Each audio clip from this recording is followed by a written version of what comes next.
Bonjour et bienvenue à notre méditation. Aujourd'hui, c'est le 7 novembre et notre méditation sera basée sur Éphésiens chapitre 1, verset 11. Éphésiens 1, 11. En lui, nous sommes aussi devenus héritiers et ont été prédestinés suivant le plan de celui qui opère toutes choses d'après le conseil de sa volonté. Nous sommes devenus héritiers en Christ et cela, ça fait partie de son projet, du projet qu'il a établi avant la fondation du monde.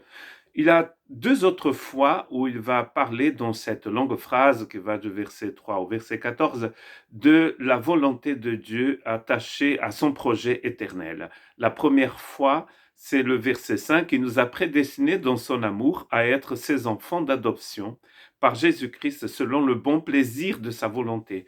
Selon le bon plaisir de sa volonté.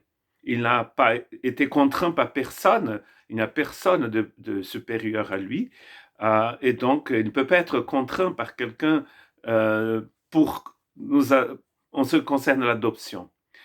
Ici, dans le verset 5, il parle d'adoption, nous avons déjà médité sur ce verset, et il dit que cela était un acte d'amour. Et c'est selon le plaisir, le bon plaisir de sa volonté. Dans le verset 9, il dit ceci: il nous a fait connaître le mystère de sa volonté, selon le bienveillant dessein qu'il avait formé en lui-même, selon le bon dessein qu'il avait formé en lui-même, toujours en lui-même, son plaisir en lui-même. Et dans le verset 11, il parle d'héritage, bien sûr, et il dit que c'est suivant le plan de celui qui opère toutes choses, d'après le conseil de sa volonté. Le plaisir, son plaisir, le conseil de sa volonté. Et dans le verset 5, il dit que c'est selon le plaisir, le verset 9, c'est selon le bienveillant dessein qu'il a formé en lui-même, sa propre volonté en lui-même. N'ayant personne supérieur à lui, le Seigneur fait toutes ces choses selon son propre projet, selon sa propre volonté. 3 fois, ici, il va parler de cette volonté. La volonté de Dieu, c'est de nous aimer, de nous adopter, c'est que nous devenions ses héritiers. C'est très intéressant de voir que dans les écrits de Paul, nous sommes l'héritage du Seigneur, mais le Seigneur est aussi notre héritage.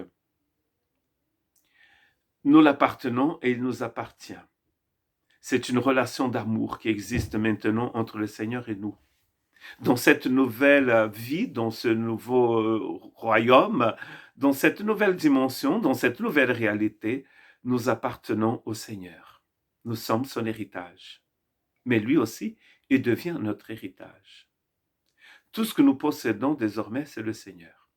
Et nous voyons de sa part qu'il a un désir, dans ces 3 textes, il a un désir de se donner, de bénir, de venir vers nous. Il a un projet et c'est pour nous, ce projet. Il n'y a pas d'égoïsme en lui. Il n'est pas égoïste, il ne pense pas qu'à lui. Il pense à ses enfants aussi. C'est lui qui décide d'avoir cette relation avec les gens. C'est lui qui décide de venir pour que la relation soit effective. Quand on parle de connaissance dans la Bible, on parle de relation. La vie éternelle, a dit Jésus dans Jean chapitre 17, verset 3, c'est de connaître le Seigneur. C'est de le connaître et de connaître celui qui l'a envoyé. De rentrer dans une relation avec lui. Et ce grand désir qu'il a d'avoir une relation avec son peuple fait partie de son projet éternel et il le fait selon sa propre volonté. Personne ne le contraint à le faire. C'est son plaisir, c'est écrit. Il a du plaisir à le faire. Il a de la joie à le faire. Il y a un texte d'Hébreu qui nous dit que dans Hébreu chapitre 12, en voyant la joie qu'il attendait, il subit la croix. Je paraphrase, bien sûr. Il a de la joie dans le cœur de Dieu quand il vient vers nous. Et il le fait avec plaisir. Le plaisir de sa volonté, c'est de nous aimer, de rentrer dans cette relation avec nous, d'être notre héritage. pour que nous soyons le sien aussi. C'est magnifique hein, ce que nous voyons là. Il y a un écrivain, je ne vais pas le citer, peut-être vous le connaissez, qui a dit une chose très intéressante dans son livre qu'il appelle Dieu est l'Évangile, God is the Gospel. Et il dit que la beauté du paradis, la beauté du ciel, c'est la relation éternelle que nous allons avoir avec Jésus. C'est pour cela que le paradis serait un enfer pour des gens qui n'aiment pas Jésus. Des gens qui ne croient pas en Jésus, qui le détestent, mais qu'est-ce qu'ils feraient chez lui?